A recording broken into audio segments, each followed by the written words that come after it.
Hello everyone, welcome to the hypergamous journey. My name is Denise. Today I have on only lipstick. I had a massage today, so I just did my hair, put on some sunglasses and some lipstick, as one of the fashion YouTubers said.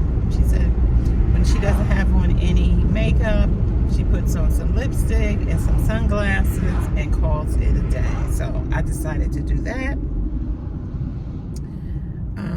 My hair I cut, so you know, it is what it is. But I had a massage today, and I want to talk about, it was decent.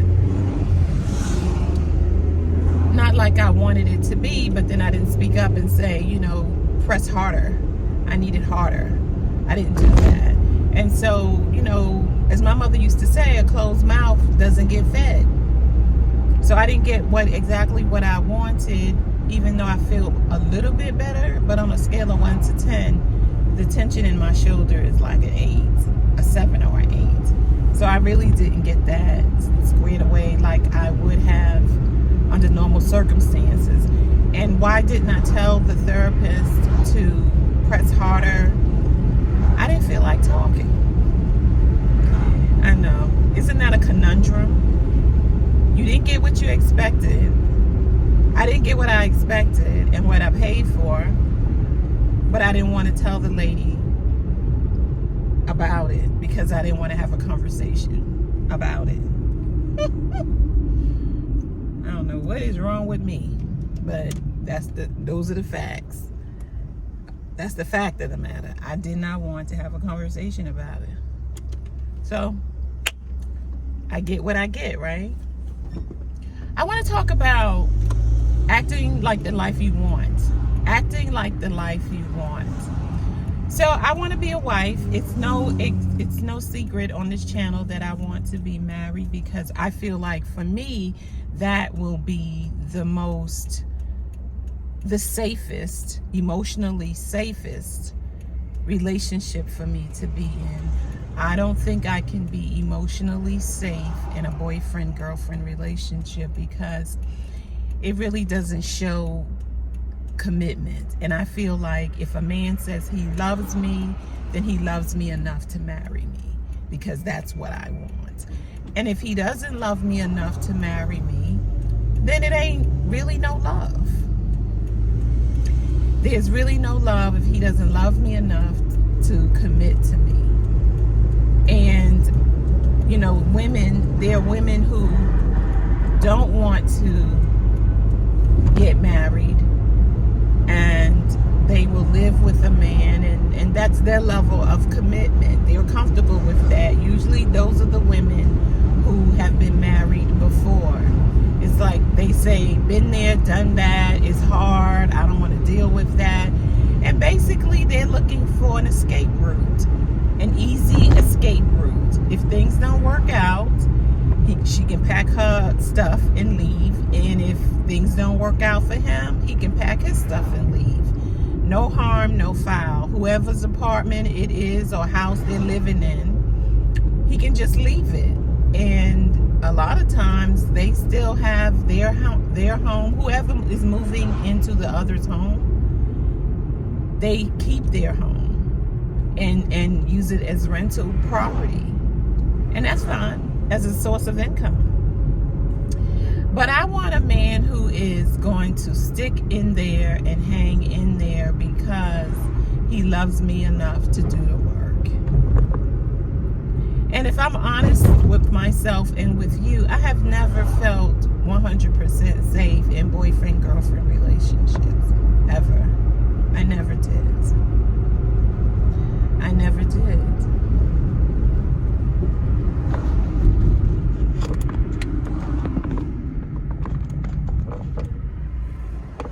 How about that? I never felt safe in boyfriend-girlfriend relationships. So I guess I was never truly vulnerable. And so vulnerability is something that you have to be, regardless of your relationship, where it's marriage or mated. You have to be vulnerable. Your level of vulnerability will depend on how safe you feel. And then you can't really get to your relationship goal of marriage, if that's what you want, or mated without some level of vulnerability. Telling people about your man, about maybe your childhood, the not so good parts of your childhood. If you've been assaulted in some kind of way, revealing that, then it's like, well, when do you reveal that? Because some of us use our men as our boyfriends or dates as therapists, mental health professionals. It's like, no, don't do that, because you don't know what he's going to do with the information. So there's the vulnerability. So they say, if you want to be a wife, act like a wife, talk like a wife, walk like a wife, dress like a wife, and have the audacity of a wife. Now, I heard a YouTube relationship influencer say that, have the audacity of a wife. And so I said, well, what does that mean? Have the audacity of a wife. It is so warm here in Georgia. It's like you don't even need a coat. But it's also the time where you can catch pneumonia because it's so warm, and you probably should be wearing some kind of jacket or outerwear.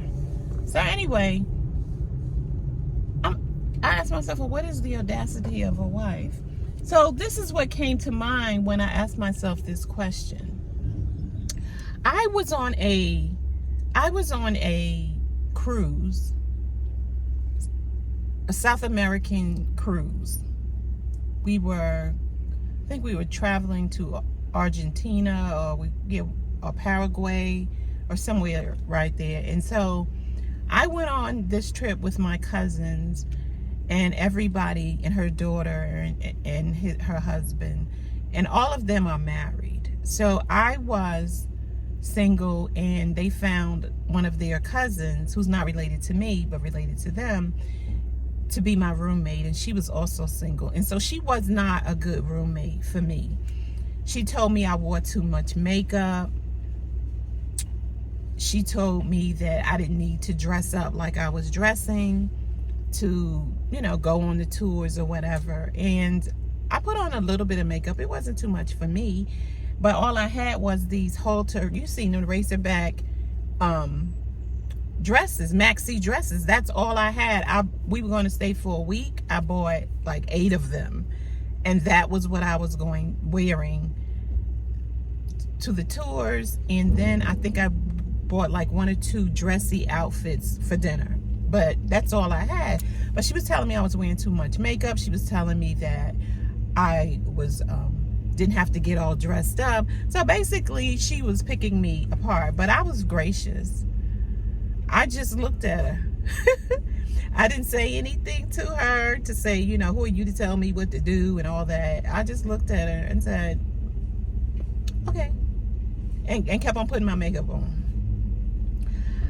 I don't like arguing with people, especially when I'm gonna do what I want to do. So I felt like, who are you to tell me what to do? Especially when you were growing chin hair. I mean, she had like hair growing,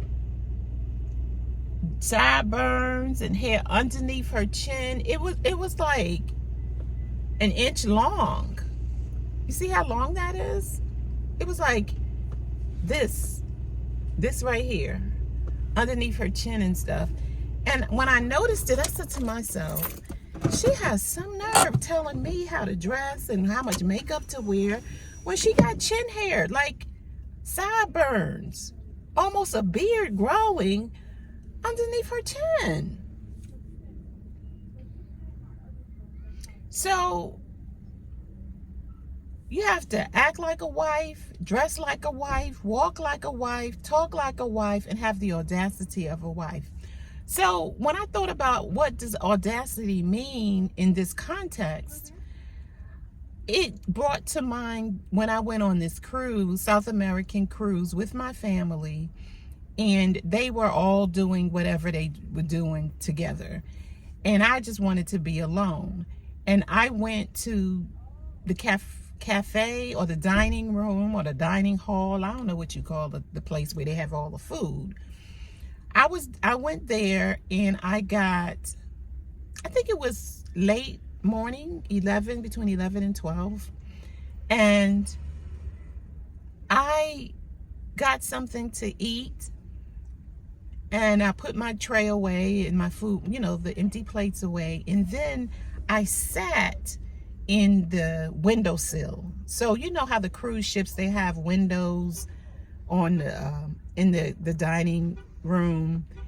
And it was about, this wide. I could sit comfortably on the windowsill.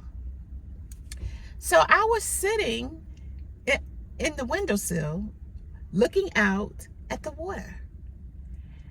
And before I know it, this man and his wife is sitting at the table where I just finished eating and where I'm sitting in the windowsill. Now, the place, our side of the ship, is completely empty. All the tables are empty. Okay? All the tables are empty. And they choose to sit at the table where I ate and where I'm sitting in the windowsill minding my business. On the windowsill, minding my business. I was hot. I was like, why do they want to sit here? So they were Spanish speaking. I'm trying to ignore them by looking out, have my head turned looking out the window. And when I finally turn around, the husband gives me a smile. And I do like that. So the wife gets up. I guess she says something in Spanish like she's leaving. And then she gives him a kiss on the lips while I'm looking.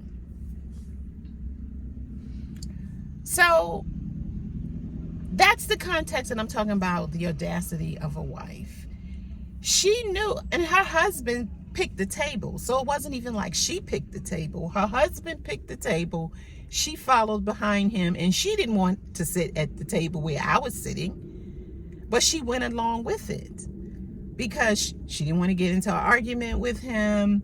She didn't want him to think that she was jealous or anything like that. But she planted a kiss on his lips like a dog will urinate on some bushes or a pole. Okay? She was telling me, this is my man and or my husband, they were married. This is my husband and I don't care what he says or what he does with you. He's coming back to me. The audacity of a wife.